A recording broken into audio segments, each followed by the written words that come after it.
Welcome to Sukkot Reimagined. I am so excited about tonight's event. I hope you had an incredible Yom Kippur. And I know that tonight, well, some of you are getting ready to set up your sukkahs, and some of you are starting to think about this incredible holiday and process this experience that we've come out of from these 10 days of awe and how we're going to move into this next phase of incredible celebration. I know you're exactly where you're supposed to be.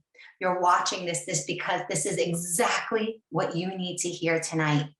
And I hope that you will open your mind and open your hearts to each of the incredible speakers that we have to share with you. Every single person has truly brought their best so that we can have the most transformational experience. Tonight, we're going to manifest the blessings you are ready to receive in the sukkah this year. Health, business, home, mental health, with your teens, spirituality. Tonight, Motzei Yom Kippur, we are going to reimagine our Sukkot experience. I'm Lily Aronin. I'm a holistic nutritionist. I am a certified weight loss coach, but most importantly, I'm a Jewish woman. I'm a mother of 5. I'm a proud wife. I've made Aliyah to Israel, and my mission is to help Jewish women take back their Shabbat by stopping to gain weight, feel overstuffed every week, and start each week feeling body confident, nourished, supported, so that they know they have a sustainable lifestyle for them and their family.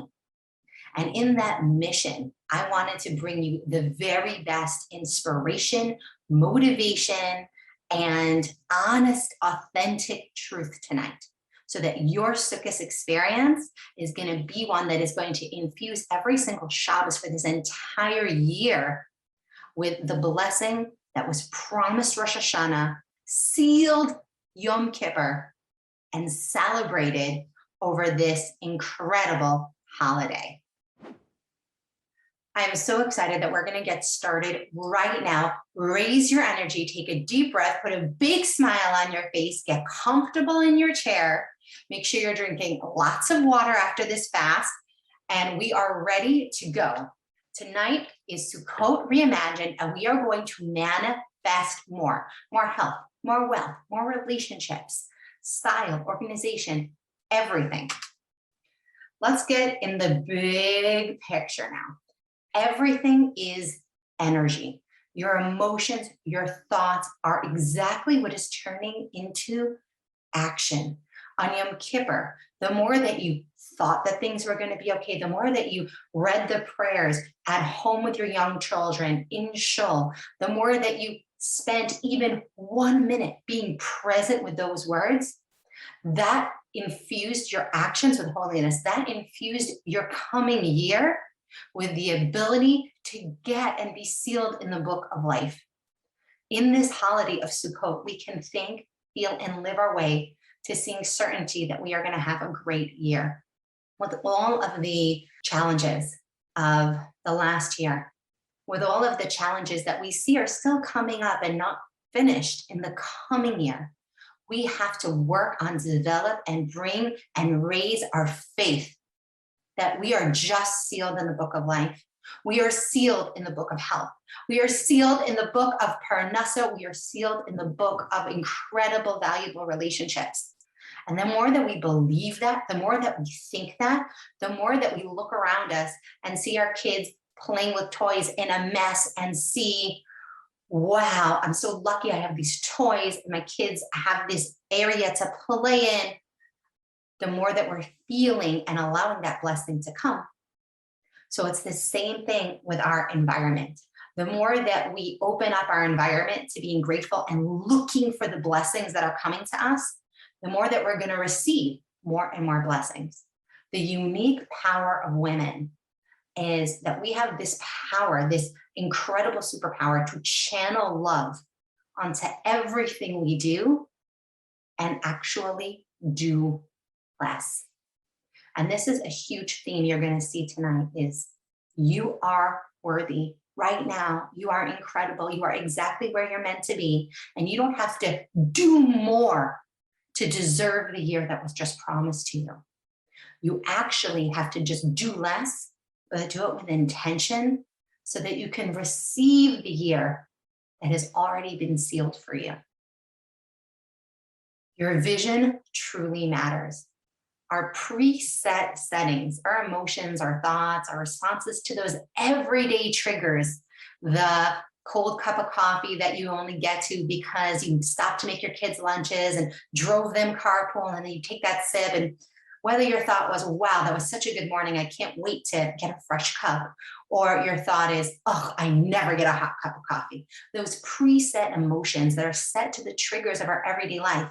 When you start your day and you open your closet to get dressed and you're like, oh, I'm so lucky. I have so many beautiful clothes. They all fit me. I know I look amazing in them. My closet is organized. Or it's, I have nothing to wear. I don't like how I look. So it's just another day. I don't feel good. Ugh. All of those preset emotions are triggered, and we have the power to change them. And when we change them, we truly behave like a Jewish queen. And a Jewish queen takes her worthiness seriously. And she chooses to put effort into what really matters to her. So if it matters to her to look put together when she leaves her house, she makes sure her closet only has clothes that fit her right now. And that her clothes are setting a standard for how she wants to be, whether they're super comfy t-shirts and jean skirts, but they fit her. And when she takes them on and she feels good in them, she treats herself well all day. Or whether we're not feeling worthy and we don't feel worthy to have what we need and what we want, and then we're not allowing that blessing to come. How can we choose to be more receptive this year? How can we choose to see every single time we eat as an opportunity to allow and receive the amazing health that was just sealed for us to come into play? How can we, every time we see a vegetable, instead of seeing like something, a box we have to check, something annoying we have to do, we can see the crisp, gorgeous, nutrient-dense, life-giving, sparkly food that is going to make us feel amazing. How can, when we look at a plate and 3 plates and food that is just overwhelming, eating that third portion, right? Taking that whole sleeve of biscuits in the park that are really brought for your kids that you're eating yourself. How can we associate that instead of with, I need this, you don't know how stressed I am, with, that's not going to make me feel good later, but really it's not going to make me feel good now, even as I'm eating it, because I'm associating it with the blessing I'm stopping. I'm not giving myself that blessing of health when I'm eating and overeating and feeling overstuffed over these holidays. I really want to, in every meal, focus on how I want to feel and focus on letting the blessing flow through me. What if food was the decoration in your sukkah this year and not the only main event? What if it was just part of enhancing the feeling and the thoughts and the values that you have instead of this huge focus of time and energy and exhaustion? How could you get excited about drinking more water if instead of just, again, another thing we need to do for our health, it's actually helping your body manage your stress level better, and it's clearing out negativity, clearing out waste from your body, and filling you up with literally life-giving joy.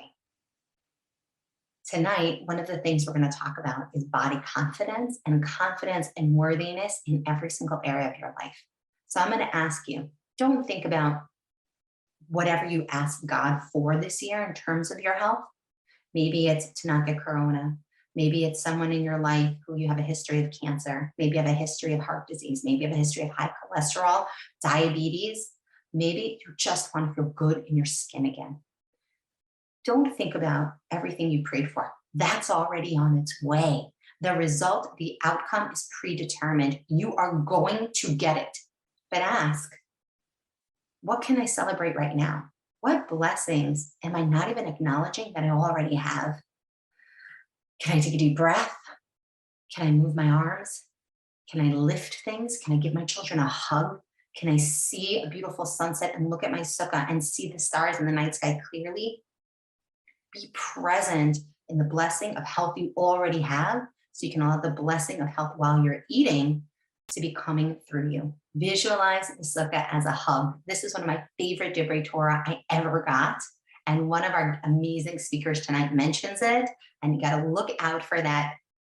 Reach out to me. I want to hear from you at Lily Aronin on Instagram. The second you hear the sukkah is a hug tonight, I have a free giveaway for whoever reaches out to me the second you hear sukkah is a hug.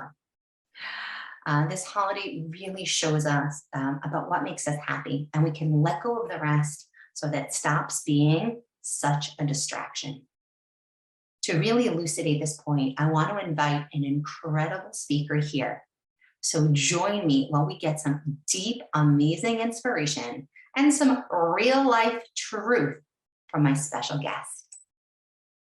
So just to keep building on this idea that we've been talking about this evening, about how we can look at this sukkah and look at this experience of Sukkot and really feel our amazing worthiness, I have somebody who has inspired me to take Nishma and prayer on in my life for over a year, Rivka Weingot. She is incredible from drivenday.com. You for sure know her and her partner, Viva Feld. Rivka is a mother of 4. She's a former teacher. Rivka knows all about how to juggle. While commuting an hour each day, raising a new baby, moving to Baltimore, she purchased her first planner and she never looked back. The problem was no planner contained all the sections she needed in a day for her spirituality, for her workouts, for her running. And so she contacted Aviva and together they launched the Driven Day brand. As an avid runner, Rivka's planner is filled with family vacations, marathon training, and Driven Day meetings. If you follow her on Instagram, you know what an inspiring entrepreneur she is, who really helps bring spirituality and health and all of the things that a busy Jewish woman needs into her life every day. So welcome, Rivka. And what we're talking about is Sukkot is a celebration of worthiness. And we are sealed in the book of life already. We finished Yom Kippur. We're enjoying the closeness with Hashem and the sukkah, like a big hug. How can we cultivate this idea of worthiness? By being more intentional and organized with our everyday tasks. And I asked you to come in here with one tip that can really help people. Welcome. Sure. So since Driven Day began, we have approached this holiday season, this month-long whirlwind of a season, with lots of different tips and tricks, from posts for Sukkot, scaping and making it beautiful, shopping tips, all that. We have budgeting principles. When you posed this question to me, over the years, my own particular mindset has shifted a lot. And this year, more than any other year, the concept of simplicity is one that I have personally really adopted a lot, and that I am seeing across the board, because everyone has so much going on. COVID definitely does not help the situation. The fact that the school year starts so early this year definitely does not help the situation. And it was so frustrating for me, because I would open up social media and all of the posts were so, unfortunately, negative, to say it that way. I know it's negative to say they were negative, but the reality is so many of them were saying things like, guys, don't be too scared, but Tishrei is almost here. But here's a honey cake recipe. And so it was like, I'm like, that's not the reality that I want my children to think of, that I want my daughter to have when she's raising her own family. That's not the memories that I want my children to have associated with this season. And so really, as a family, as a business owner, as a mom, as an avid health person, we really needed to take a step back and really zoom out and just say less is more. And owning less, doing more, collecting memories, not things, all of those type of quotes were really the ones that resonated with me. And as a person, that loves to host and go the nines, and the more side dishes the better. And well, I also really know how to make this, so let's do that. And well, they don't know that I'm a good baker unless I bake, and all of this type of stuff. We really, really zoomed out, took a step back, and it was a real season so far, and we are continuing with it of a less is more. So from an organizational driven day standpoint, what that looks like is what you first mentioned, of being intentional. And I think anytime a busy season is coming up, there are so many avenues that it can go. And you really need to reflect and say, so what do I want from this? What are the memories I want my children to have? What do I want my days filled with? What are things that bring enjoyment to me that I want to make sure I have on hand? And then start planning backwards. And some doesn't necessarily mean you're going to be planning a lot, but it means that the thoughts that you had were deliberate and intentional.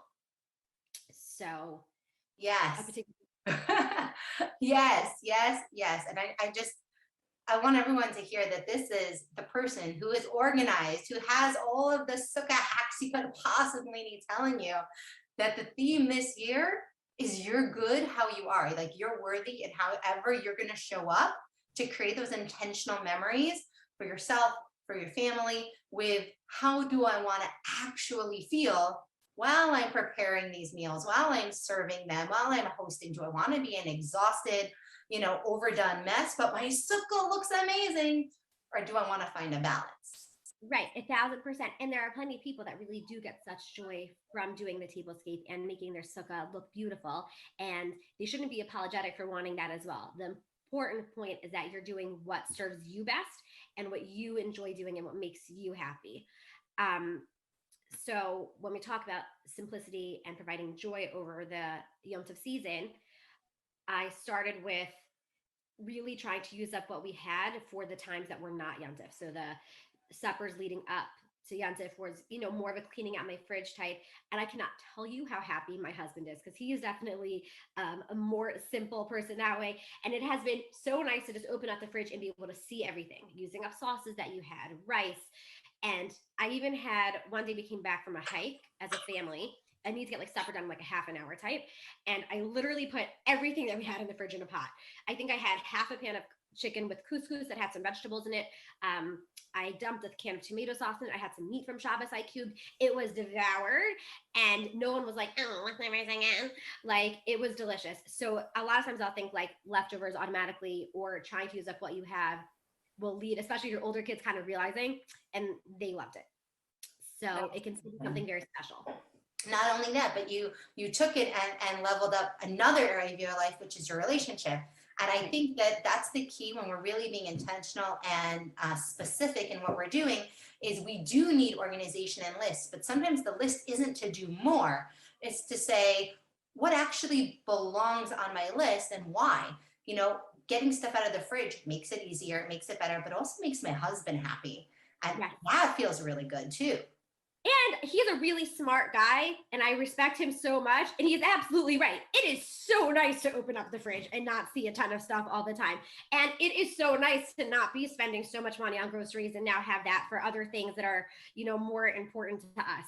It's really nice that when you're cleaning up a meal on Yom Tov, it's not 16 serving platters, it's 2. It's really nice to not be throwing things in the garbage. He was beyond right. Like I agree with him. It's just an active thing on my end that I have to not make that extra dish. I have to consciously not.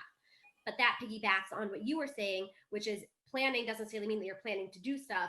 Planning can also be reflecting, being intentional, being forward thinking, and just thinking things through. And I love what you just said about what you're not doing, that as a list of what we're doing is almost as important as a list of what we're not going to do.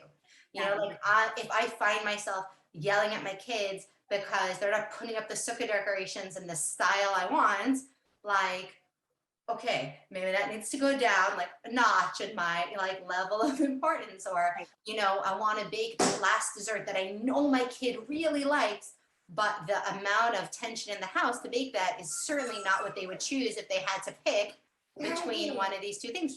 Right now, getting a hug, always the most important thing. Yes. So how can we use your planners? Like, one of the things I have to share with everybody is you're a big proponent of Nishmat. And a year ago, Rosh Hashanah, during the Seir Simei Tshuva, I said, I really miss davening on a regular basis. And I saw you posting about Nishmat, and I said, I could do 40 days this month. And that led to a year of me really being invested in davening, which really took everything to a higher level for me this year in all areas of life. So that was like a perfect small thing that I got from you and that Nishmat download they can get at your website for free, drivenday.com. But what's a tool you have around organization, around Sukkot, that can help people get really specific as to how to be intentional? Our Tishrei principles are by far our most popular, most downloaded principle ever. Sorry, the lighting is funny. There you go. So that is downloaded on the website. It's 9 pages, and it really hones in on all the specifics of the holiday, because it's very easy to say, I want to do less and everything like that. And then all of a sudden, what happens if you don't have your website candle? The clothing is still at the cleaner last minute. You wanted to get your shingles done before and you didn't. So you can be simple and you can be intentional as long as you are taking the time to do that. So having some type of plain notebook, a random pad of paper, our Tishrei principle, anything like that, just to make sure that all of your, I's are dotted and your T's are crossed, is always going to be number one, regardless of how much or how little you're doing. And it's always going to make you go back and recheck what's intentional as you're going through your list. And you're like, yeah, you know what? When I have my sheitel done, or when I have that dress pressed, I feel so much better as I'm going through. And it affects every other area of the chag. And that is really important. It's not selfish. It's not small. It's not anything. It's showing that I'm showing up in a worthy way. It's in the answer. And I had a friend who does not get dressed very often. She is so sensory, and the holiday season was coming up. She's expecting, and she was like, I need to get myself like a maxi dress, like a good robe. So it's very important to be you and do you, and then before we're thinking with how to go about that. So it's not always that being this planner person is going to mean that you're wearing a wig and you look glamour, this, that, and the other. It can be that you have that really comfortable maxi dress that like really enhanced your day. And it's again, my nails. I always get a new. Yeah, girl. I literally had my facial done for Yantif, and I'm putting it on for this interview, and then it's my baseball cap for my run. So like, but again, having it done in time and doing all that type of stuff. If she would have thought the day of, oh, I would love to have a robe, that wouldn't have necessarily worked, even though what you wanted was just to be cozy. And people that are intentional and forward thinking are not necessarily always super glamour fancy. It's that their lives are running the way that I would ideally want their lives to run. And authentic and work, like, because who you are, you're worthy of showing that version of yourself and not having to compare to the person who's super glamorous, because that's them. Instead, love them for the sparkle that they bring, because your energy is unique and special. When you bring that into your sukkah, that's the person who got sealed for an amazing new year, Yom Kippur. That's who we want to see. Yes. And I think that kind of looking at the spirituality aspect of the holiday and thinking, so spiritually, what do I want from this as a mother, and for me, I always felt like I just need that one moment where I feel like I connected to Hashem over it, either during the shofar or during Avinu Malkinu, or my kids are playing outside and I'm davening for a minute, something. And then other people may need to visit a relative they haven't seen in a long time, and that's what brings them meaning. But just kind of, again, taking that step back and just thinking, right, what will make this spiritually a connection for me is also something that goes along with forward thinking and intentional living and all of that. Thank you so much for your time and your energy. And I'm going to put your links up so people can get that Tishrei printable right here on the side. And thank you, and have an amazing, amazing Sukkot. You too. Enjoy Israel. You're so lucky. So blessed. She is incredible. And wasn't it nice of Betsy to come and visit? Awesome, right? Literally all we can do sometimes in this busy, crazy world is to just show up as the best version of ourselves. And that's what tonight is all about, to give you permission to show up as the best version of yourself. Let's return to body confidence. One of the things that I loved that she mentioned was the concept that not everybody has to be glamorous all the time. All of us can find our own unique style and be really confident that we're showing up in the way that we truly want to. 4 steps to manifest your health this year. This is what I'm most passionate about, is taking all of these other parts of our life and showing how really, if we feel great in our skin, we can reach for the stars. We can reach in all these other areas. But our health and how we treat ourselves, every bite we take is building that amazing version of you. So repeat to yourself all of Sukkot and for this entire year, I am enough. Be clear on what you want to feel. I feel confident. I feel beautiful. I feel sexy. I feel alive. I am worthy. Give up the comparison to those other seasons of life when you were doing more and being everything, or other people's expectations. You may be super into setting that table with real dishes, but this decorations on your sukkah, no big deal. Maybe you travel and do a lot of activities in your kids, so your energy for your food and the decorations in your sukkah is more minimal. Maybe you love to travel to family and see everybody else's sukkah and celebrate that energy that they have. Focus on slowing down and really writing a list, like Rivka mentioned, about what you're gonna do and also what you're not gonna do. The more faith that we have that things are all working out for the best, the more we're going to truly be successful in making that happen. Alignment. Alignment is your desired emotion matching your actions and desires. I truly want to feel incredible in my body every day of Sukkot. When I get into that sukkah and I'm surrounded by the sukkah, I want to feel worthy, lean, strong, calm. Okay, now what are the actions that are going to match those desires? I really want to be eating lots of fruits and vegetables. I want to have colorful meals. I want to be drinking lots of tea and water and iced tea in the sukkah. I want to be playing games. I want to be sitting down and maybe do a buffet so I'm not up and down and serving and bringing food here and there. Think about what are the actions that you want to be doing that are going to match those deep, true, honest desires that you have. And then check in with a lack of alignment when you're feeling off, when you're not feeling good, when you're in a what I call a weight gain mindset. That's not a maintenance mind. That's not like living your ideal life at any weight. It's gaining weight. It's saying, I'm not enough. I'm not worthy. And so I'm going to take in more and more and more to just try to fill up that hole, which we know we can't do with food. So one of the most amazing things about health is really being in alignment. And anytime we're not in alignment and we're feeling like, wow, I just kind of like overdid it. Ask yourself, like, okay, thanks for reminding me. I feel better when I'm enjoying this meal more. I feel better when there's less chaos at the table, so I'm more present when I'm eating. I feel better maybe when we have guests. I feel better when we don't have guests so many meals. I feel better when I don't finish the meal and then want to sit longer eating just because I don't want to do the dishes. I feel better when I use plastic. I feel better when I use real dishes. Anytime you're not feeling good, look at it as an invitation to clarify what's not in alignment for you instead of something to beat yourself up with, because you're worthy. You've been sealed for the book of life. So any hiccups that you have along the way are only there to bring you closer to alignment, to bring you closer to the blessing of health that God is trying to give you this year. How quickly can you ask that question and realign when things get complicated? Thank you for clarifying, I prefer this. Thank you for clarifying, I prefer this. And set up your environment to trigger great choices.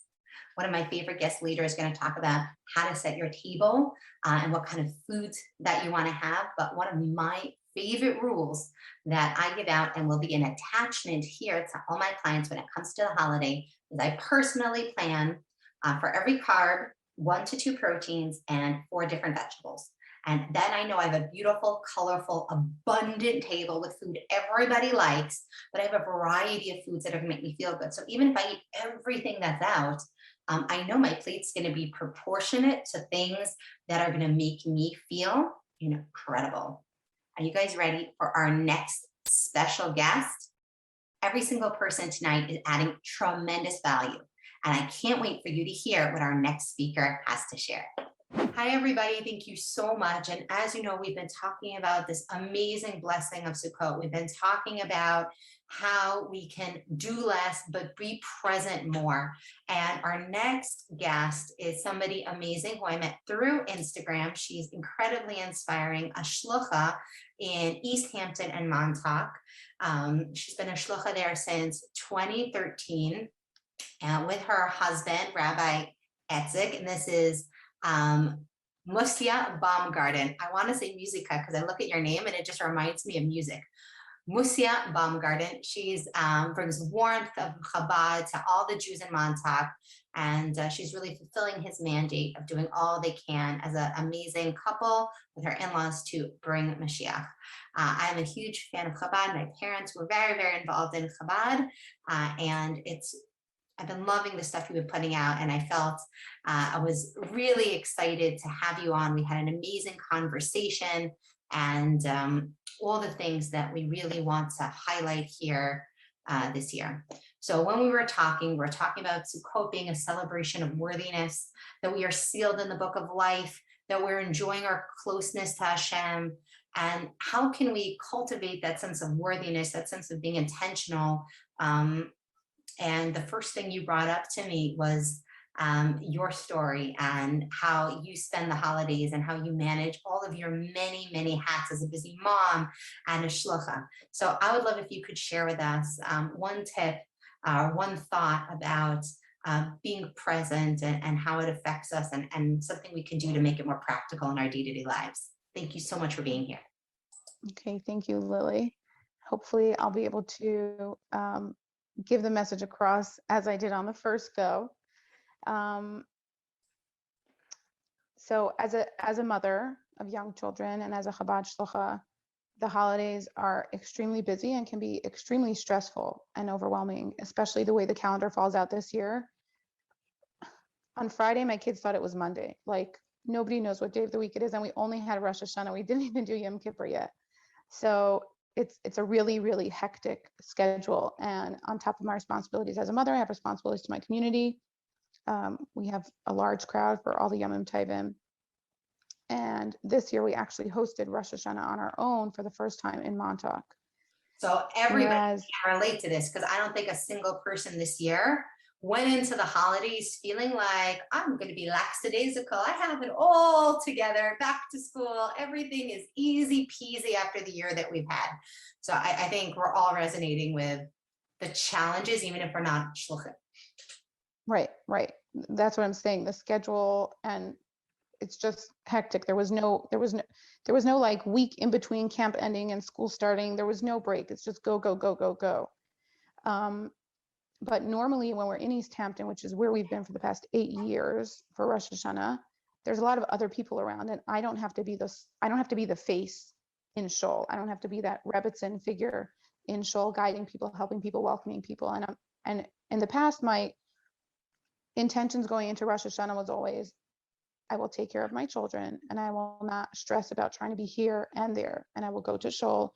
And then when my kids need me, I will leave. And I know that there are other people there who can help the congregants. But this year being in Montauk, I was the Rebbitzin figure. And honestly, going into Yom Tif, I was panicked. I don't know how I'm going to do this. I don't know how I'm going to be in Shul and help the people and then take care of my kids and make sure the kiddush is being prepared properly. I don't know how I'm going to do all this stuff. Thankfully, we hired a babysitter, so that took care of my kids, and we hired staff to deal with the food, so that took care of the kiddush. But I was still, overseeing all of it, and I did not get to Shul as much as I would have liked to. But when I was in Shul, and when I was with my kids or dealing with the food, and this applies all throughout the year, not just on Yom Tif, but I tried to focus on where I was at that moment. So when I came to Shul, I talked to Hashem. We did, we had our services overlooking the ocean. The most, other than standing at the Kaisel in Israel, I can't think of a more, spiritual scene to sit in front of to daven on Rosh Hashanah. And I, every time I came in, I sat down and I took a machzor and I said, I'm here. And whatever words I get out, I'm trying my best. I'm here now and I'm davening. And then when something came up and I had to leave, I closed the book, I left the tent, I went to take care of it. And when we are doing one thing but thinking about another, that's when the chaos starts. That's when we snap at our kids because they asked us for a cup of water, because I'm sitting here thinking about, oh, well, really, I need to go start cooking, or I need to make my menu, or I need to send out emails, or I need to buy school supplies, or I need to check the uniform stock, or whatever it is. And then I know for myself, my kids get the brunt of it. We lose it for the pettiest things, really, in the scheme of things, because we're not focused on where we are. It's a challenge. It's really tricky. Being present is all the rage, and it's like a hip word and all that, but it is that way for a reason, because it's really the key to so much in being able to be calm and at ease and really enjoy Yom Tov. Yom Tov is not supposed to be difficult or stressful, or it's supposed to be a time, especially Sukkot, it's a holiday of joy. We're supposed to be happy and sit in the sukkah and sing songs and eat good food and sit around with friends and family and just celebrate. And if we're so busy, stressing about the million things that have to get done, or we're trying to outdo our neighbor's tablescape or this one's menu and making sure we have 3 types of chicken and 6 types of meat, then we're missing the point. Absolutely. I When want we to sit in bring the up sukkah. one Go highlight ahead. thing that you said, because it was so good. I want everyone to make sure that we pause and honor it for a second, because this course that that this webinar is enhancing is our Shabbat by Design course, our chance to take every Shabbos and apply all these things that we're learning and then manifest them every Shabbos, and we continue them past the holidays. And this idea of presence is perfect with this idea of worthiness, right? Because we can only be present with our kids when we believe this is where we're supposed to be right now.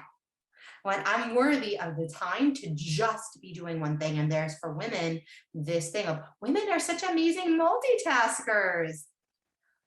Well, we have a lot of things on our plate, but even women, and especially women, are best at anything when we're doing one thing. And I think we've accepted a certain level of chaos and lack in our life, because we're like, well, I can multitask. I can be doing the kiddush and be in shul and be with kids. But really, you can only do that as the queen, as the Jewish queen, when you're, like you said, you got help and you delegated some of those tasks so somebody else was present there, even though you were overseeing it while you were present here. And then when you were present there, you were okay that nobody was in shul for that minute, that the rabbi could take care of them or another congregant could help them. But you weren't not being a good enough rebbitzin when you were overseeing the kiddush, and you weren't not being a good enough mom because a babysitter was there, but that you were worthy because you had took responsibility for many things and then stayed present in the place you were supposed to be. So you're about to. I think also, yeah. I think I just want to add to what you said. I think also when you talk about multitasking, yes, it's definitely a skill that women have, but also, like everything else, within moderation, in a realistic way, right? No, you're not going to hold a mafsar and prepare the kiddush and play a game with your kid at the same time. It's not going to work. But you might be able to hold a mafsar and have your kid on your lap. That can work, So we have to know our own limits and what we're capable of and what's realistic for us and what won't stretch us too thin. Over August, I know I definitely struggled with being in one place. When I took off from work, it was so hard to not be at work in my head, even while I was with my parents here visiting Israel for the first time in 2 years and taking them around and being with all my 5 children. And I know you have 4 kids. So do you have something you use, a visualization, a tip, a tool, or something a mentor gave you, or something you've come up on your own that helps when the crazy starts to build up on here and we're getting in our head about all the places we should be, something that helps you when you remember to use it to bring you back to, yeah, I'm supposed to be here right now. Okay, keyword, when you remember to use it. So when you originally asked me the question, I had thought of something else, but now when you're asking me, I'm realizing that really my biggest tool for really everything is journaling. So obviously you can't do this on Shabbos and Yom Tov, but any other time when I start to feel that overwhelm or the panic, or I'm anxious or I'm frustrated, whatever like emotion I'm feeling that I need to like work through, I have a notebook and I just go stream of conscious, just get it all out. Sometimes it's a little more intentional and it's like, okay, I need to write down all of the things that I'm thinking I need to do. And oftentimes you write down the list and you're like, oh, hey, there's actually only 4 things that need to get done before Yom Tov, and everything else can wait until August. Like, it's not an emergency at all, because we make everything worse in our heads. So I would say that's definitely the biggest help, and especially relief for the overwhelm, because once I can see it on a piece of paper, it's always less daunting. The list is never as long as I think it is in my head. And most of the time, half of the list doesn't have to happen right now. Everybody knows I'm a huge fan of journaling, so that's absolutely my love language. I find that for somebody who has a lot to do and a lot in her head, it's key to make sure I'm showing up where it really matters. What do you do on Shabbos? What's your kind of... So again, when I remember is the key, but if I start feeling myself getting anxious and overwhelmed and the mind starts going with all the things you have to do, I will close my eyes, or not, but literally focus back on the present and talk to myself. I have this memory of one Shabbos morning, I was getting dressed and I started going with all the things that have to happen. And I was putting on my socks and I said, okay, right now I am putting on my left sock. Now I am putting on my right shoe. Literally, like, play by play of the actions I was doing to bring myself back to where I was. Deep breaths is also like a really helpful tool. All of my kids know how to do deep breaths. My 2-year-old does it. It's the cutest thing. Close my eyes, take some deep breaths, just try to like slow, because your heart starts racing, you get everything just starts going. Just slow myself down. You feel your heart rate coming back to normal, and take a cup of cold water, sit down, take a break, okay, this is what has to happen right now. So happy you brought this Hold up. on, we have an interruption. No I'm on a problem. call. Her name is Lily. I'll be done soon. Now, okay? Okay. Close the door, please. My son, my 5-year-old, joined me on a previous webinar. He walked in for a hug. So I know exactly what you mean about presence. It's reaching my expertise that I'm bringing to this webinar is health and nutrition, and how we eat should always come from a place of worthiness and manifesting the blessing of health in our life. But we want to ask ourselves, is this really bringing me, to a better place with eating this? And it can be yes, and it can be a treat, and it can be a vegetable, and it can be a fruit. But one of the reasons that we tend to stress eat is because when you eat, you take in a lot of air. And one of the best cures for people who find themselves lost in a cabinet, like they come home stressed, 10 minutes later, it's like they woke up from a trance and all there's like empty wrappers around them. For anybody who's ever been there, no judgment. And one of the most healing things to heal that is a breathing exercise, is to remember that's just a need for air. Like there was no value in any of the food other than it got air into your stomach, it got air into your system. So deep breathing is a great way if you struggle with going to food as a crutch when you're dealing with overwhelm and high impact stress situations, is really amazing. So thank you so much for everything you brought. And for people who are going on vacation and want to enhance their vacation, want to enhance wherever they're going, they know they can always reach out to the Chabad Shliach worldwide, and especially you and your husband in East Hampton and Montauk. And I'm going to put your website and contact info so they can get in touch with you, so that they can have a spiritual vacation as well as a super fun vacation next time they're traveling. Thank you. I wanted to add one thing that we mentioned earlier, that the sukkah is one mitzvah that our entire body is in the mitzvah and does the mitzvah. And it in this, the sukkah doesn't differentiate who you are. The greatest rabbi and the simplest Jew all enter the sukkah the same exact way. They don't have any extra, there's nothing. We're all in there together, and it's like a hug from Hashem. And I think that kind of, to me, connects back to being present, right? You're literally surrounded by 4 walls. There's nowhere else to go. You're in the sukkah and that's it. And it's just this beautiful, I think everyone has warm, fuzzy feelings about Sukkot. It's just one of those holidays. And I think if we can, picture that as a hug from Hashem and being in this, space and not elsewhere, that can carry on to beyond Sukkot as well. Equally worthy, and that we're all equally authentic. When we're authentic self, we're equally worthy. No matter where you are, there's no way, no matter how many rimonim you hang up, the sukkah is the sukkah, and God loves you, Exactly. and you decorate it and show up for the holiday in a way that feels most like you and your family. Yeah. Thank you so much. It was truly a blessing for me. This conversation has enhanced my sukkahs, and I know that it is going to enhance every single person listening to this sukkahs.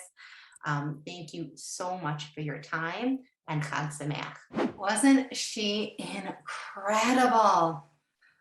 Wow. I am so emotional just listening to that again. And so we're going to actually take a little break here, and we're going to take an intermission. So you can go check on the sukkah. You can go check on how things are progressing. You can get some more water, check and see how your body's doing, stand up, stretch, and come back, because we have the most incredible speakers to come.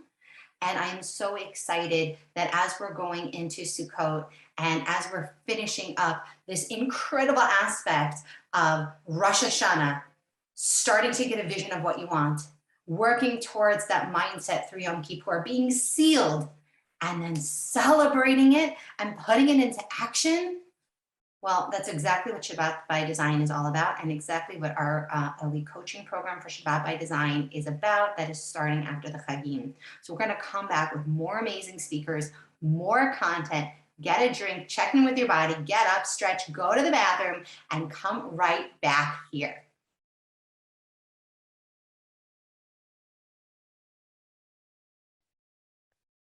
And we're back. We're back discussing alignment, and we're going to move on. Thank you so much to all our incredible speakers. And we are going to get excited about this energy to come. So I hope you stood up, said, I am worthy, because you can be so excited about Sukkot this year. So I'm going to ask you, what are you excited about with your health this year? What are you excited about your body this year? Do you have a fitness goal? Are you going to start walking? Are you going to start swimming? Are you going to learn how to run a 5K? Are you going to take that Pilates class online that you thought about all year? Are you excited to get back into a real physical class with an instructor? What are you excited that your body's going to do this year? Maybe you're pregnant. Maybe you've had a baby. Maybe you have so many incredible blessings to celebrate. But now I'm going to ask you, how can you add more joy to the most challenging area of your life? And this is why health is my passion, because whether we're struggling in our finances, go back and watch that Rosh Hashanah webinar. Even if we're struggling in organization, go check out that Rosh Hashanah webinar. Even if we're struggling in business, which our next amazing speaker is going to talk about, even if we're struggling with worthiness and our spirituality, like that amazing Shlocha Musia just shared with us. Your health is the foundation. Your health is what's going to give you the energy, the focus, the vitality, the confidence to deal and take on with all those other areas of personal growth this year. So it's after Yom Kippur. Your health is determined to be fabulous. How are you going to let it happen? Are you going to drink more water every single day? Are you going to have water before your coffee every day? And the last thing you drink at night after dinner is a big glass of water. And you're going to make sure that you've eaten mindfully enough that you have enough room to have a glass of water before you eat and a glass of water after you eat? Are you going to be able to make sure that even while you're eating, you can still take deep breaths? That if you're so full that you can't take a deep breath, you know it's time to stop? That you are going to invest in yourself this year because you are an incredible Jewish queen. One of my favorite quotes from the Rebbe that I put also in our Rosh Hashanah webinar is, before your soul descended to this world, it was decided that you would succeed. It is predetermined that you are going to be successful. How pleasant, easeful, and joyous that journey is, a lot of that has to do with the blessing of health. Presence, as we spoke about, really helps you attach emotions to those behaviors and actions you want. So every time you're eating vegetables, every time you're making that amazing air fried cauliflower, every time that you're making whole grain rice, every time that you take a minute and just pause and grab some fruit and some veggies before you run out the door to carpool, instead of eating the leftover kids' snacks that are like fell on the chair. Every time you align your behavior and actions with your emotions and what you truly desire, you are just opening up for all of that blessing to come your way. It is incredibly important in order to stay open that we banish doubt. So I'm going to ask you, what enhances your life year after year? What is causing constant work that you don't really value?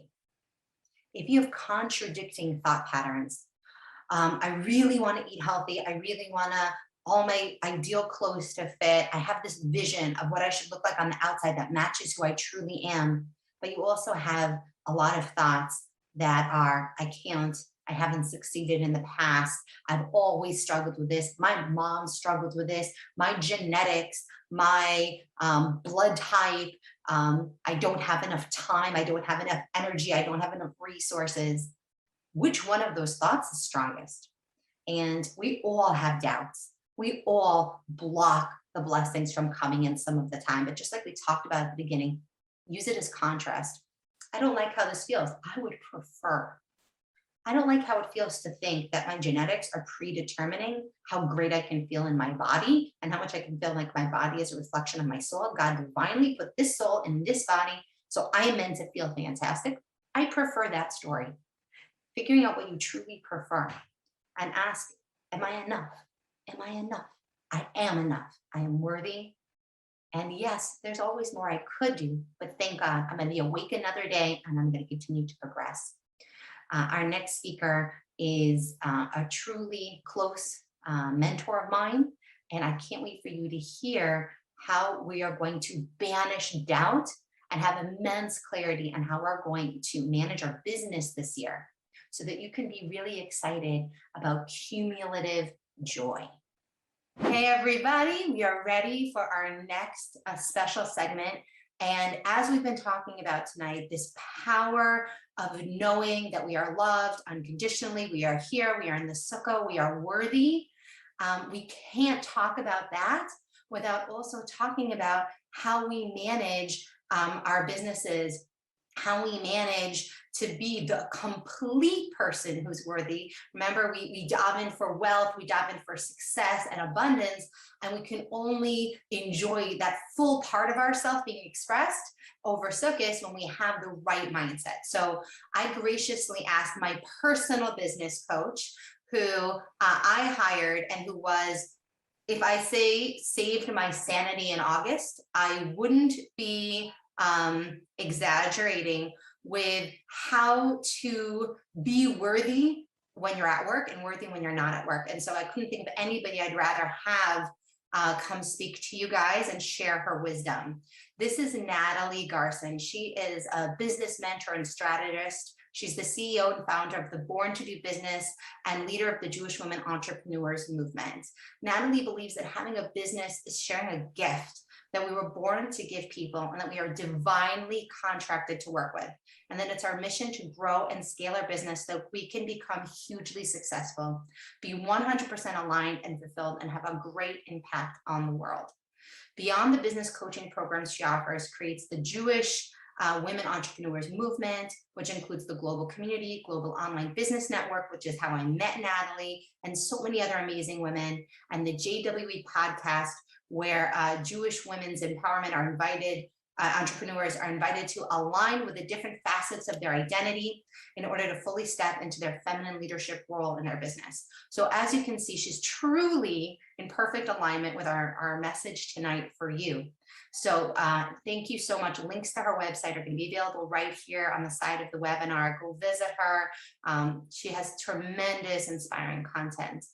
Natalie, thank you so much for being here. And when I invited you on, I gave you the same mission that I gave to every incredible speaker here tonight, and that's Sukkot is a celebration of worthiness. We are sealed in the book of life and abundance already. Yom Kippur has happened. We are enjoying closeness to God. How can we cultivate and continue to receive worthiness? Well, being more intentional with our businesses, being more intentional with our business mindset and our behaviors, especially when there's so many off days, on days, over this entire holiday month. Right. Wow. Thank you so much, Lily. Thank you for having me, and thank you for this amazing introduction. I loved every word of it. And I love that you're bringing this topic, and I love that you bring this up, because this is something that people don't talk about. Right? We're supposed to be superwomen, right? We're supposed to be superwomen at work, superwomen in business, superwomen at home, and have it all figured out. But really, the month of Tishrei, I think we can say the whole month, because Sukkot is coming up, but I think we have been before with Rosh Hashanah and Yom Kippur, and it's like, it's crazy. We have family, we have kids, we have guests, we have to cook, we have to shop, and we have to be entrepreneurs and come live on Facebook and make like everything is amazing. And it's not the case. And I love that you're bringing this up, because we are all struggling with the same thing. And this is the opposite that being, first of all, an aligned entrepreneur is, and also being a Jewish woman is, right? We want to be aligned. We want to be aligned not only with our business, but we also want to be aligned with the times that we live in. And if we're not fully ourselves during those holidays and during the times that we are supposed to be with our families, supposed to be with ourselves, supposed to be with our faith, with what we believe in, then it's not going to work. We're not going to be great in our business, and we're not going to be present with our families, and we're not going to be here for our spiritual life. And so we're going to have a lose, lose, lose, which is what we don't want. So I know that you talk a lot about self-care, and I know that this is one of your biggest value, and I respect that, and I really honor that, because even as a business coach, you would think I would say, no, you have to do marketing, and you have to hustle, and you have to look for clients. And I always say, no, you have to be aligned with yourself, aligned with your intuition, aligned with what's going on around you. And so if you have to take a break during that time, that is such a busy time in our personal lives, then you have to give yourself that break, and you have to love yourself enough, and you have to think that this is what you're worth. And this is also why you went into business, to have the freedom to be able to choose when and where you're doing, and what are your priorities in life. Now, I do want to say, because we have a business, and because it's not, it's very difficult to take a whole month off. And how, especially after August, we're coming off summer vacation. It's not like I've just been working my business all day 24/7, and now I'm going to take a break. Exactly, right? So we've just came out of the summer, and now we have the holidays. Now, there's one thing that we could all agree on, is that this is not a surprise, right? We have the holidays in our calendar for a long time. It's not like, oh my God, now it's the holidays, right? We know that for a long time. So what I teach my clients, and what I'm sure that a lot of people do, but if you need a reminder, then we need to organize ourselves around those holidays. So having a campaign calendar, talking to your clients to do work before or after, using that time to be ready to come out after the holidays with something new, with some messaging, with some campaigns that you can share. It doesn't mean that you're saying, okay, I'm taking a month off, and we'll see what happens after the holidays.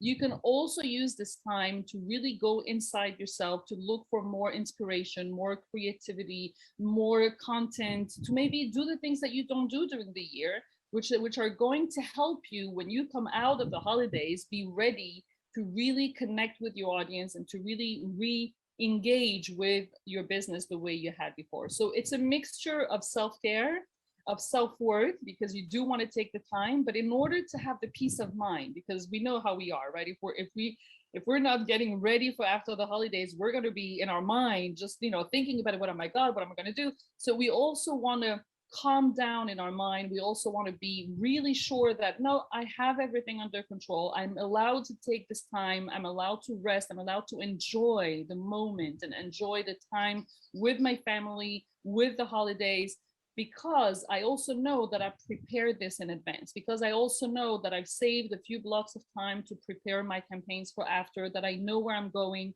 And so that is obviously the ideal situation.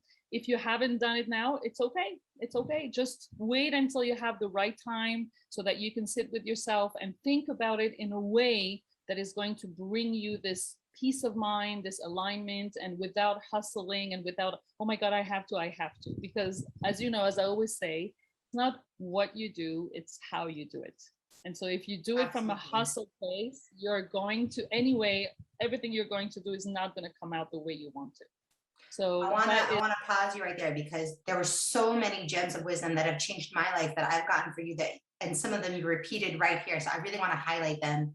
And that's over August, when I was feeling overwhelmed, when all my family was coming. You said, Lily, if you don't have the hours to work, other than your current clients, deliver 100% to them. And then use some of that other time that you can't really work in a concrete way, like you're hustling them. Instead, read a book that inspires you, give into yourself, so that when you come back, you feel in alignment, you're excited about what you're doing. It doesn't even feel like work, and you have a concept. And the concept of these webinars was born during that downtime, when I was like looking ahead and saying, what can I do to add the most value to myself and to everybody else, when no one's going to come for coaching one-on-one over this next 3 weeks? I don't have time to take on new clients, but I can be of value. I can be of service. I can do something that gives me and hopefully other people inspiration, so that they can do better over the holidays. And that came from stopping and giving to myself first, and allowing myself to be coached. And I think that's something that we always want to look for in prayer and over Sukkot, is being open to receiving, being open to, hey, I'm worthy. God just decided how much money I'm going to make this year. That doesn't mean it's going to come this week. Right. And there's a word that is coming out with everything you're saying, is surrender, right? It's surrender. It's really surrendering to what is, and accepting, like, nothing is going to change. The days are here. The holidays has to happen, and you want to enjoy them, and nothing is going to change if you're going to do more or really try to catch up with something. Or, I see people, actually, I've seen a few people that I've said on social media that they want to take a break. They want to unplug.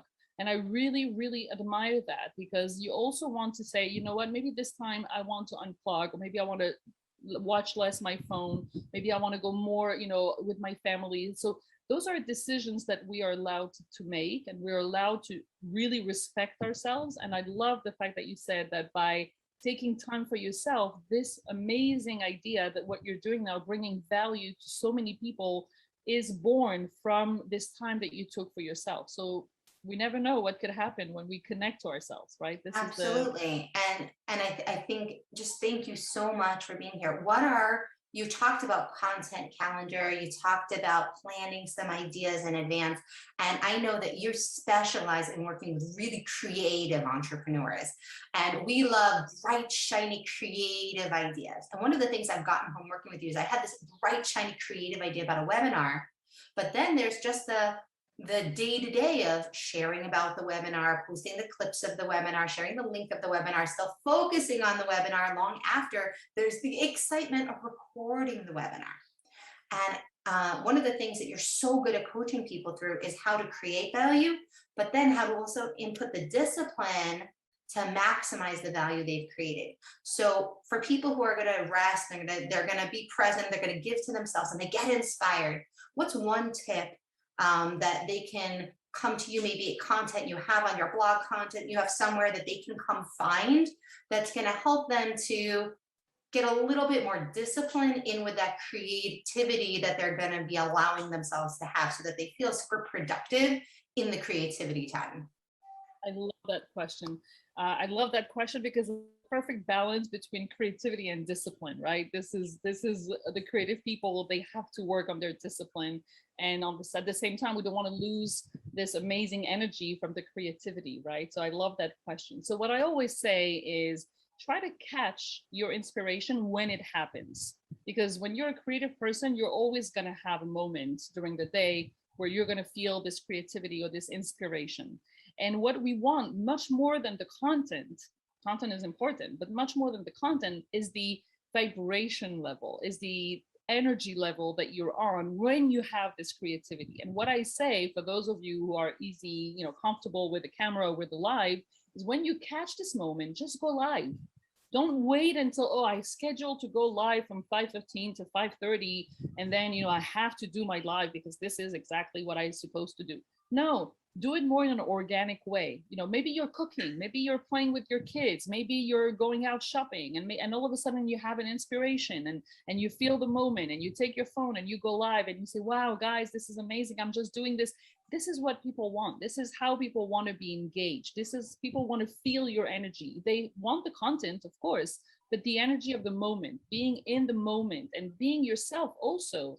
I think that one of the greatest service that we can make, I think this is also how you are with your community, is to be authentic and to say, guys, I want to be with my family this Sukkot and I'm going to take a few days off, and I invite you to do the same. So we don't have to put on a face or to make believe or to play a role. We have to be ourselves. We have to be authentic. If we are going on social media, let's do it together. If we don't want to, let's remove ourselves and communicate about it, right? So the idea is finding the right balance between alignment with ourselves, alignment with our creativity, and alignment with our community and with people that are following us, because there are a big chance that if you're creative, then the people that are following you are also creative. And so they're facing the same issues, the same questions, and they want to take you as a role model. So they're going to say, wow, amazing, she's taking a few days off, or amazing, she's cooking this, or she's doing that.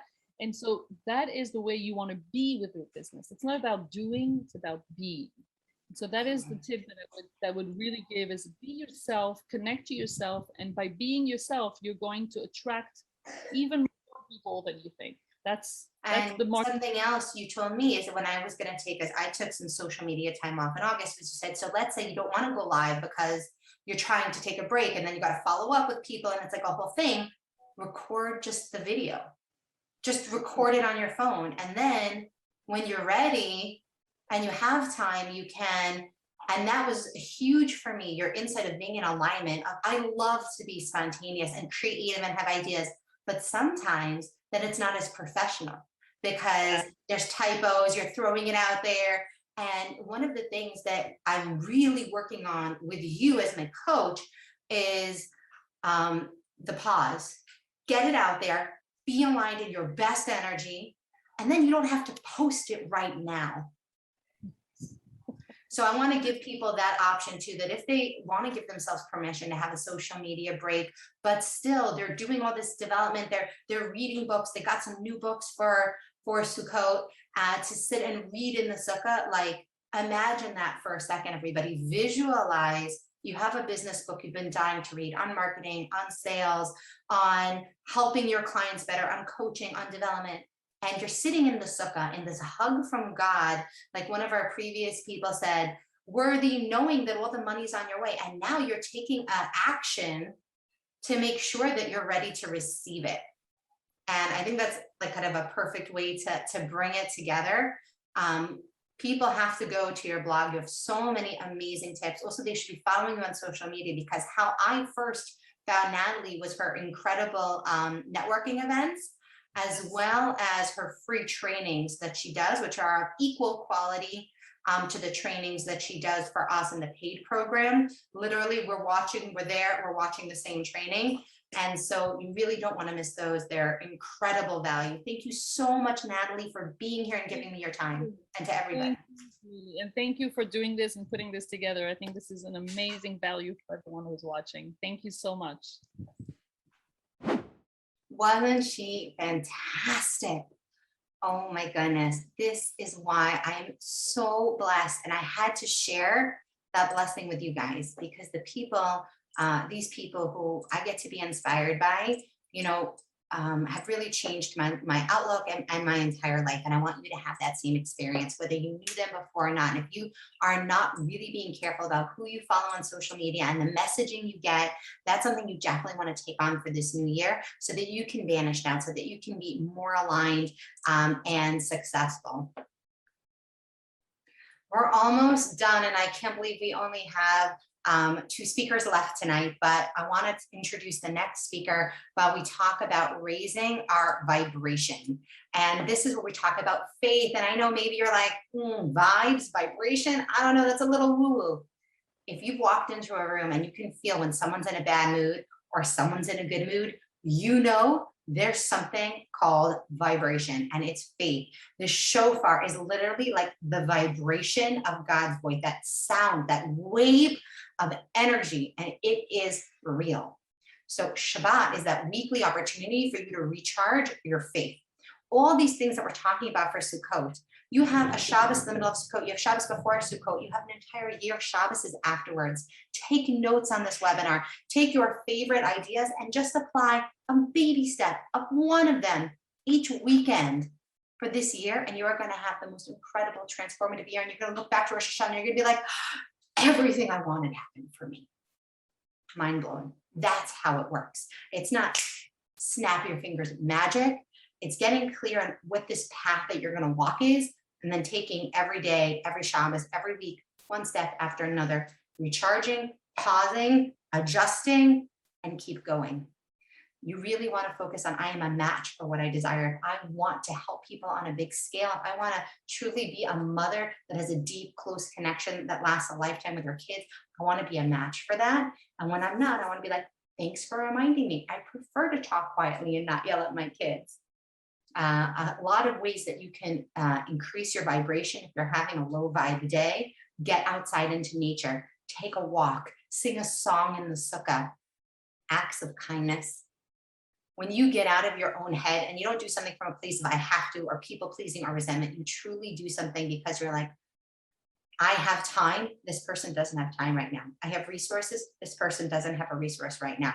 I have compassion. This person is in pain. Whatever it is that you have, when you get into that state of abundance, just enough to do something, an act of kindness for somebody else, your vibration just bursts into flame and you become so much of a magnet and a match for what you truly desire. Thank you so much for being with me here, but I cannot let you go without this incredible speaker. She is somebody I met on social media, but we have so many mutual friends from our Chicago community. And I know that her message isn't one you're going to miss, because you are going to relate and resonate so much with what she's saying. And it is going to bring so much joy and excitement to your circus this year. So stay with me, stand up, shake it out, get your vibes up, sing a song. I am worthy. Let's do this. Hey everybody, I'm really excited to take a break from what we're currently talking about and explore one of the most important parts of Sukkot, worthiness, self-love, and everything that we're discussing this evening with an amazing guest, Alyssa Goldwater.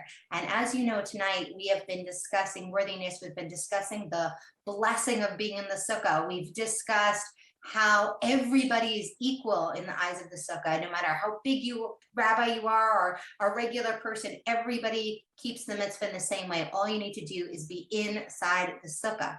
So I'm really happy to have Alyssa Goldwater here. She is the CEO, wife, mom, and digital influencer behind a lifestyle brand, A Glass of Goldwater, which you for sure know from Instagram.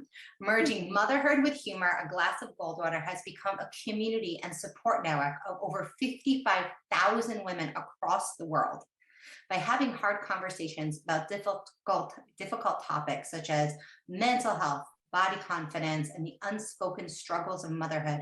Alyssa not only keeps people laughing with her sarcastic take on life, but also helps women feel a part of something bigger, that they aren't alone in this crazy world. And that's exactly what we want to accomplish with this webinar tonight. And so there was nobody I could think of that I would rather have than Alyssa. And when I asked you, and you graciously agreed to be on this webinar, I said to you, we're looking to celebrate worthiness, that we're sealed in the book of life, that we're enjoying our closeness to Hashem.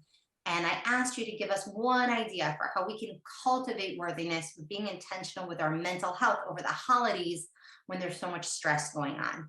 So I'd love to hear your thoughts. Okay, so first of all, thank you so much for having me. I'm really excited to be here. It's an honor to be asked. And, you know, I talk a lot about mental health. And the first thing that came to my mind when you said mental health and the holidays is something that you may not initially think. You know, a lot of people, it's all about doing on the holidays. You know, it's like, do this, do that, buy this, buy that. And I'm going to step out on a limb and I'm going to say almost the opposite of that, really. Do less. And not only do less, but don't care about doing less and let it go. I personally only use disposables. Sure, I get pretty ones, but they also don't have to cost $1 million. I get them on Amazon. You know, we serve, I'm going to say something that's going to blow your mind. We serve on foil. I know. And it's just easier for us. You know, they make things that you can put a foil pan in so it looks a little bit nicer at the table, but save yourself a little bit of energy, and know that nobody in your family or your guests are going to come to your sukkah and think, wow, she served us on disposables, or that food was terrible because it was in a foil pan. They're really going to remember the time that they spent with you. And when you are less stressed because of the work that you've offloaded either onto someone else or that you've taken off of your own plate, that's what they're going to remember. And you're going to be happier. You're not going to be sitting there the whole meal thinking about the mess you're going to have to clean up after. I know that's a really big thing of mine, personally. And I think it will just help your mental health. And I will say that if we could just get everyone on board with this, we wouldn't feel like we're keeping up with the Joneses. If everybody could have this mentality of really savoring the time and the holiday spent with people and how we're going to interact with them and enjoy ourselves versus all of the things we need to do to make it bigger and better. If everyone could just get on the same page about that, we wouldn't even need to be having this conversation, but we are having this conversation. And that is my biggest tip that I give to myself every year. And you have to like talk yourself down a little bit. Oh yeah. But if you're able to have that conversation with yourself, and if you're happy about it, then you're just going to enjoy yourself so much more. I couldn't agree more. I was discussing with some clients this week, we were planning for the holidays, and they'd even been talking about Rosh Hashanah, and then we were talking about Sukkot, and we were going through menu planning. And I'm like, okay, so, you know, it's gonna be a really festive meal. Maybe there's gonna be 2 different proteins. And they're like, but I always make 3 or 4 proteins. I'm like, 3 or 4 proteins per meal. So like you're gonna have like fish, 2 different kinds of chicken and meat. And I'm like, if you just even want to include cutting and prepping some vegetables to be making healthy choices, like you want to have like you've just like quadrupled the amount of work you're going to be doing here. Like, is there any way you can, if you can visualize your table with two proteins, two beautiful, abundant servings of different kinds of proteins, and some gray carbs, and you had a multitude of different colored vegetables and salads, like, do you think they would feel that sense of abundance? Like, you wouldn't have to then make two more whole dishes that take hours to cook, that are a huge amount of expense, that are more food than you would meal prep for your entire family for a week, that we're going to serve at each meal. And after a minute, once she started visualizing like what the table would actually look like with all that food on it, it's like, There's no room. Yeah. and I love what you said, that look, we always use paper in the sukkah, and we get nice ones. And I know exactly what you mean about those aluminum pans. And I do have to talk myself down sometimes, because I'm like, should I get even the fancy chad pami platters, like the plastic platters?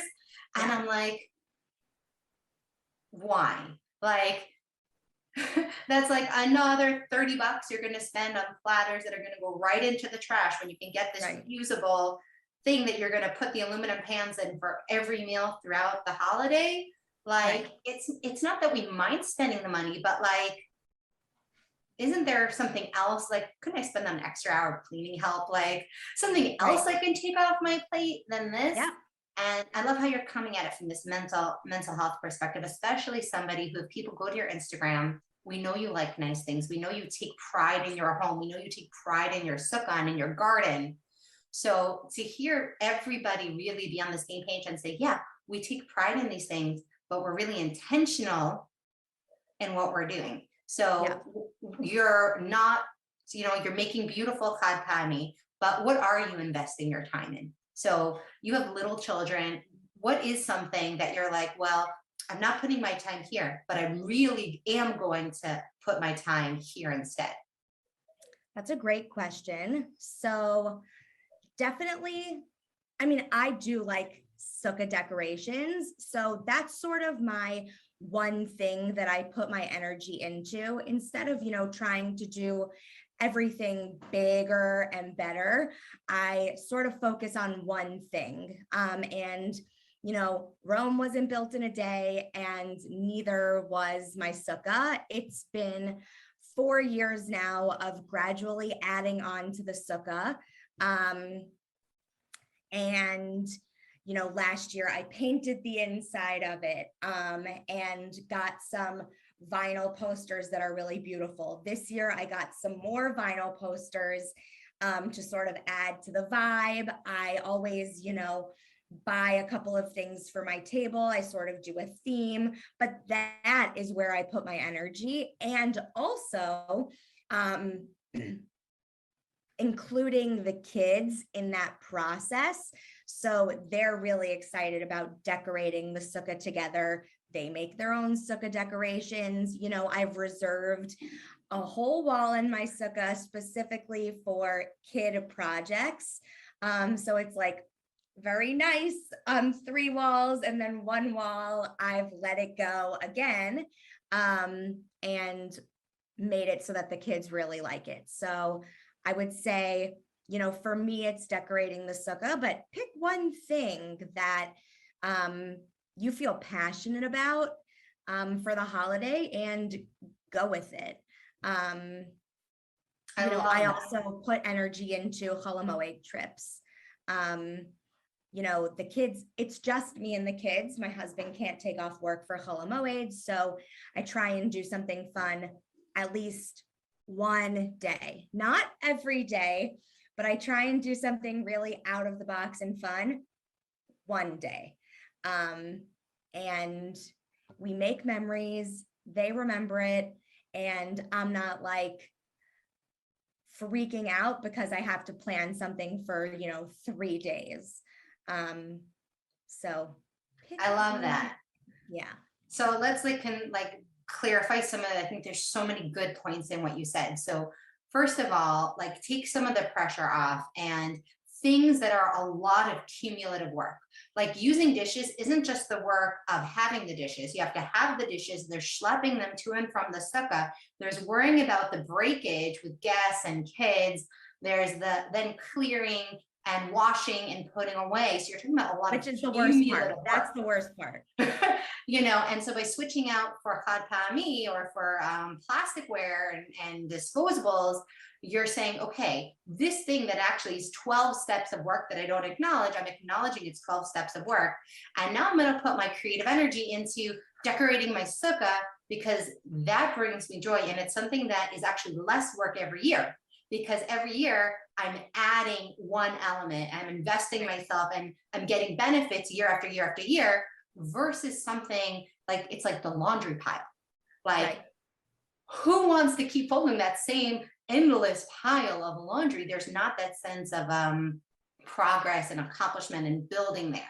And then with the ages of your kids, focusing on, I'm sure taking them out, you have little kids, like taking them out is an exhausting, I know I have 5 kids, like thing, and something that you really want to be able to have energy for. So knowing you're only going to do it one day takes the pressure off. You can go all in, because you're going to have days that are chill, days that you're just enjoying still the intentional effort you put in decorating the sukkah.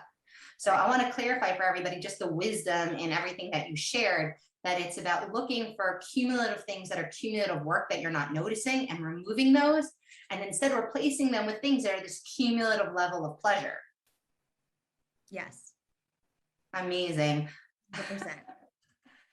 Any last things you want to add? Is there any, I know you mentioned some great finds on Amazon. You are like the Amazon ninja. Do you have any special Sukkot links that if we go to your Instagram, we can find to help find some beautiful things for our sukkah? So I have a highlight on my Instagram page called Chagim, and I've linked everything on Amazon, and also I have codes with some of the Jewish retailers as well.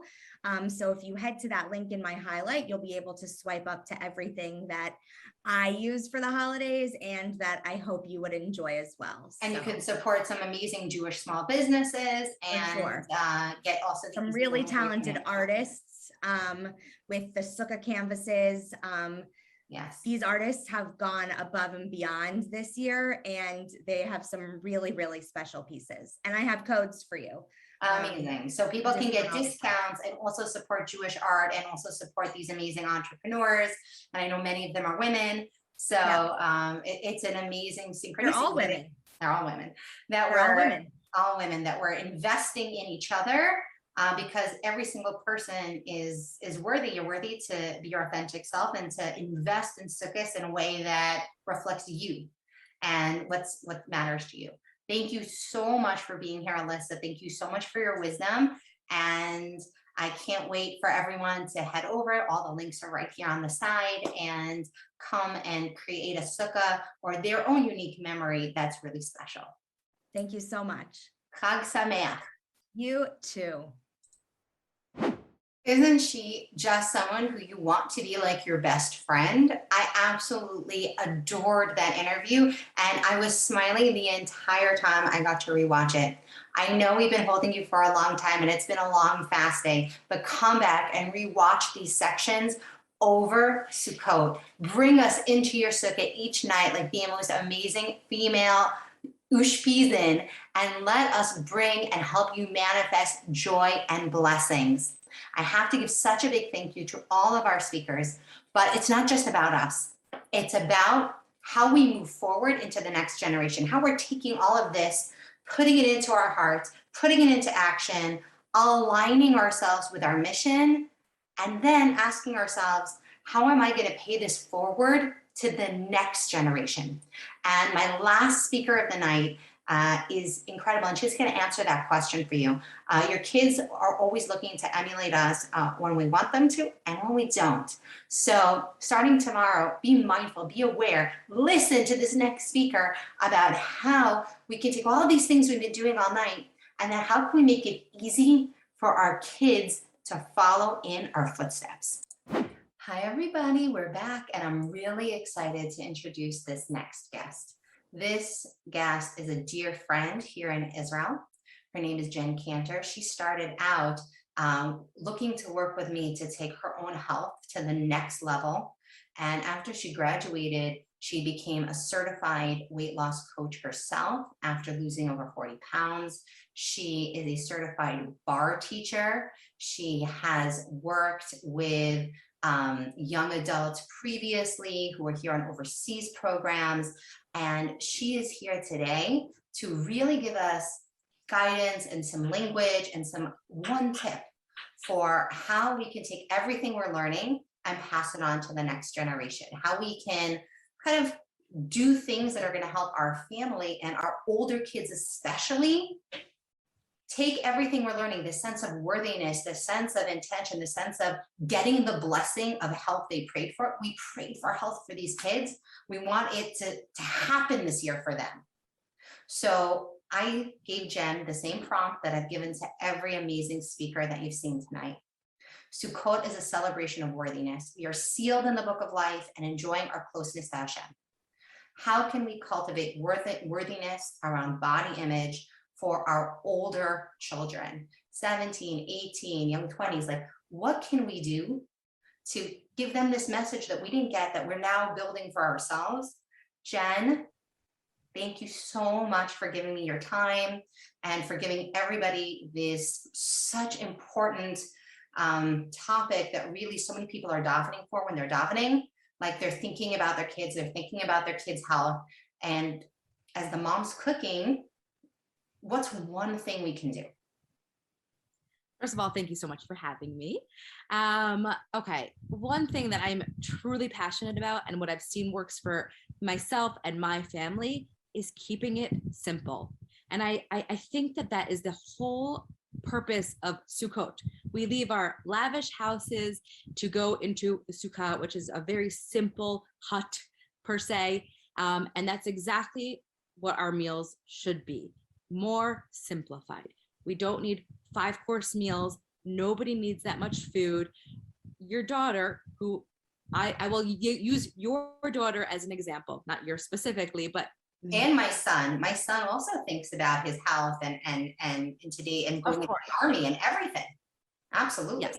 It could also be boys, but girls specifically who I work with, they say to me, well, my mom made challah and then she made soup and gefilte fish and meatballs. And then we had roast beef and chicken and pulled beef and cholent. And they're like, and I had to try everything because everything is delicious. So the point of this is you could make delicious food and yet keep it very simple.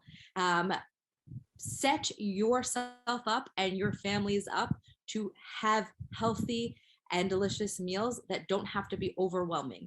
You just simplify it. So I love that because it really fits into the theme of this worthiness of being enough. And there is so much sometimes pressure on the outside to have more elaborate meals, but like you said, keep it simple. So you listed like having 8 proteins, but let's say someone wants to put some effort in. What's a great thing that they could put effort in really intentionally, where they could say, okay, fine, I don't want to have just chicken soup in a pot. What could be an area that they would put a lot of effort in that would pay off in the health for their kids, but also give them that I made a beautiful table? Okay, so vegetables are extremely colorful and beautiful. And so the way that I personally cook Shabbat and Chag is I look at the vegetables as my mains. And so I will decide I'm making green beans and roasted vegetables and salads, and it could be cooked fresh, doesn't really matter. But that's where the abundance should come in the vegetables, because that's just what's going to keep them healthy, making them feel good, sustaining them. And it'll still be beautiful. And so if we're doing this, right, if we're creating this tablescape that's colorful and vibrant and fresh, and we're manifesting this health for them, do we have to say anything? What can we do? What should our attitude be so that our big kids don't think we're watching their plate or seeing how much challah they're eating, right? Like, what's that one thing that we can do? Once we've set out the food, how can we let go and let it be enough? I think that if you set yourself up in your menu in a certain way, you don't have to have that fear of them overeating and watching over their plate and making sure that they're not eating too much. Another thing that you can do is just make smaller challahs or portion challahs. It doesn't have to be a huge challah or 2 challahs at a meal. So if you are just setting, it's all about education and what they see you're doing. So if you are putting simplified food out on the table, there's nothing to worry about. You understand. And I don't mean simple and like literally putting out a carrot. I'm saying like cleaner food that does not have to be 5-course meals like we were saying. And so there's no watching over them because you know exactly what they're going to put into their bodies. I love that. And I just want to say how that really ties in with what we were talking about with how we decorate our sukkah or how we organize. So like one of our speakers tonight talked about having your to-do list and your not to-do list. So I love that. And I think you could totally apply that to what you're saying and how this evening has really built. And that with your menu, you're saying have your to-do things to make where you're gonna put your effort. And then also keep it simple. Don't put so much time and effort in that you're invested so heavily in what your kids are eating. No, you set them up for success. That is so brilliant. And I think that's exactly, I know, because I know you and I know how you invest in your clients and in these girls and in these teens who are in this amazing time of transition, how you empower them when they're home to see the best options and to do it. But when the table is set for them, every mom gets to be a part of not just praying for a kid's health, but taking an active role in making it happen. Yes. And that is the most crucial step in this is I often come across people who say, my daughter needs to lose weight, but they're actually the issue. And they're the ones that are, the fighting force with their daughters because the daughter says, but this is what was at the table. I didn't have a choice. So if you set the table literally for your kids, you're set. I know that this was an amazing way to take all of this spirituality, all of this kind of mental preparation to get us to the point to take action. And if we don't take action on actually changing our menu, if we don't take action on actually changing what's on the table and changing our attitude to what we're bringing to the table, that this is how we're manifesting health for our kids, all the prayers and the work are stuck in heaven. And we want them to come out. We want to feel that unconditional love from Hashem. We want to feel that simplicity in the sukkah. Thank you so much. It was such amazing points you made. And thank you so much for being here, and Chag Sameach. Thank you. Chag Sameach. Oh my goodness, I had to cut our last one short, but don't worry. In the Facebook group, I will post throughout the week longer, fuller clips from every single speaker tonight, so you can get even more depth, even more amazing inspiration from these incredible, incredible women. I know that I am so revved and so ready to manifest the most incredible holiday for myself and my family. And I know with Corona and quarantines that there's going to be a million bumps along the way. But with the mindset that these women gave you tonight, with healthy food on your table, with the knowing that you have the best chance for a healthy year possible already at your fingertips, it's going to truly be a life-changing end to your Sukkot.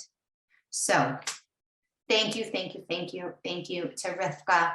Thank you to Musia. Thank you to Natalie. Thank you to Jen. Thank you to Alyssa. Thank you to every single one of you who has given me your most phenomenal, valuable resource, your time. I hope that I delivered to everything that you needed tonight and you got exactly what you came here for. So don't forget to check out the other content here in the Shabbat by Design mini course and take a look over for the amazing Shabbat by Design content and elite small group coaching that's going to be happening after the Chagim. I can't wait to work with you and take these actions to the next level. And I know that you are going to have every single blessing that you prayed for Rosh Hashanah come true for you. I'm praying for you, as are all of these women. And when our prayers get together and go up to heaven, I know that magic and Mashiach are on their way. Have an incredible Chag Sameach.